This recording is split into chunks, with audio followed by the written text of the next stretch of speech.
রাষ্ট্রপতি নির্বাচনের সম্মানিত ভোটার, মাননীয় সংসদ সদস্যবৃন্দ, আসসালামু আলাইকুম। আজ 20 আগস্ট 2026, 5 ভাদ্র 1433 বঙ্গাব্দ। গণপ্রজাতন্ত্রী বাংলাদেশের সংবিধানের অনুচ্ছেদ 48(1) অনুযায়ী আপনারা মাননীয় সংসদ সদস্যগণ ভোট প্রদানের মাধ্যমে রাষ্ট্রপতি নির্বাচন করবেন।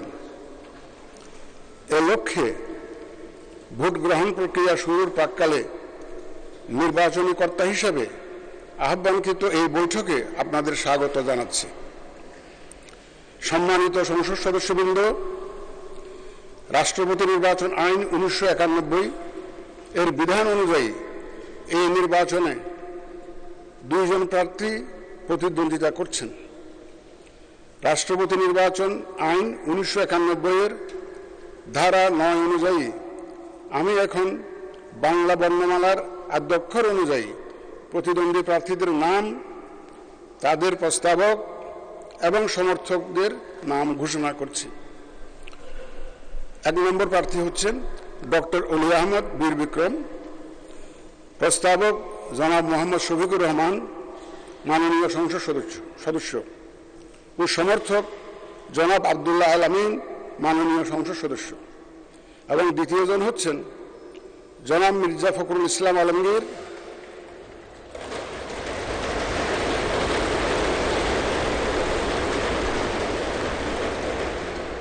প্রস্তাবক ডক্টর আব্দুল মঈন খান, মাননীয় সংসদ সদস্য, এবং সমর্থক জনাব গয়েশ্বর চন্দ্র রায়, মাননীয় সংসদ সদস্য। এবার আমি রাষ্ট্রপতি নির্বাচন আইন 1991 এবং রাষ্ট্রপতি নির্বাচন বিধিমালা 1991 অনুযায়ী ভোটদান পদ্ধতি এবং প্রাসঙ্গিক কিছু বিষয়ের প্রতি আপনাদের সানুগ্রহ দৃষ্টি আকর্ষণ করছি। উপস্থিত সহায়ক কর্মকর্তাগণ আপনাদের নিকট ব্যালট পেপার নিয়ে যাবেন। যারা আমার সাথে সহায়তা করার জন্য এসছেন, এই সহায়ক কর্মকর্তারা আপনাদের কাছে ব্যালট নিয়ে যাবেন। ব্যালট পেপারের মুড়িতে ব্যালটের ক্রমিক নম্বর, মাননীয় সংসদ সদস্যদের নাম, বিভক্তি নম্বর উল্লেখ আছে। এর নিচে নির্ধারিত ফাঁকা ঘরে আপনি পূর্ণ নাম স্বাক্ষর করে ব্যালট পেপার গ্রহণ করবেন।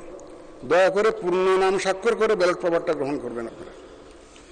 ব্যালট পেপার গ্রহণকালে অনুগ্রহ করে ব্যালট পেপারের মুড়িতে আপনার নাম মুদ্রিত আছে কিনা তা নিশ্চিত হয়ে নেবেন। ব্যালট পেপারের মুড়িতে আপনার নাম মুদ্রিত আছে কিনা দয়া করে একটু দেখে নেবেন।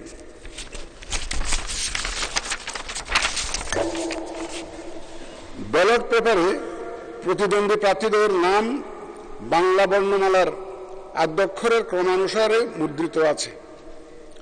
আপনার প্রার্থীকে তার নামের বিপরীতে নির্দিষ্ট স্থানে নিজের পূর্ণ নাম স্বাক্ষর করে ভোট প্রদান করবেন এবং সংরক্ষিত যে কোনো ব্যালট বাক্সের অভ্যন্তরে ব্যালটটি রাখবেন। আপনি নিজের পূর্ণ নাম স্বাক্ষর করে ভোট প্রদান করবেন। শূন্য স্থানে নিজের পূর্ণ নাম স্বাক্ষর করে ভোট প্রদান করতে হবে। ভোট গ্রহণ বিকাল 5টা শেষ হওয়ার পর ভোট গণনা করা হবে। বৈধ ভোটের সংখ্যাগরিষ্ঠতার ভিত্তিতে যিনি সর্বাধিক ভোট পাবেন তাকে প্রাথমিক নির্বাচিত হিসাবে এখানেই জানিয়ে দেওয়া হবে। অতঃপর সরকারি গেজেটে ফলাফল প্রকাশ করা হবে। রাষ্ট্রপতি নির্বাচন আইন 1991 এর ধারা 10(1) অনুযায়ী সংসদ সদস্যগণের প্রদানকৃত ভোটে রাষ্ট্রপতি নির্বাচিত হবেন। কাজেই ভোট প্রদানের পর এবং ভোট গণনাকালে সম্মানিত সংসদ সদস্যগণ সংসদ কক্ষে অবস্থান করতে পারবেন। যদি আপনারা থাকতে চান থাকতে পারবেন। নির্বাচন পরিচালনা কাজে এখানে উপস্থিত জাতীয় সংসদ সচিবালয় এবং নির্বাচন কমিশন সচিবালয়ের কর্মকর্তারা আপনাদের সর্বাত্মক সহায়তা প্রদানে প্রস্তুত রয়েছেন। আসুন আমরা ভোট গ্রহণ কার্যক্রম শুরু করে এই নির্বাচন প্রক্রিয়াকে সফল করে তুলি।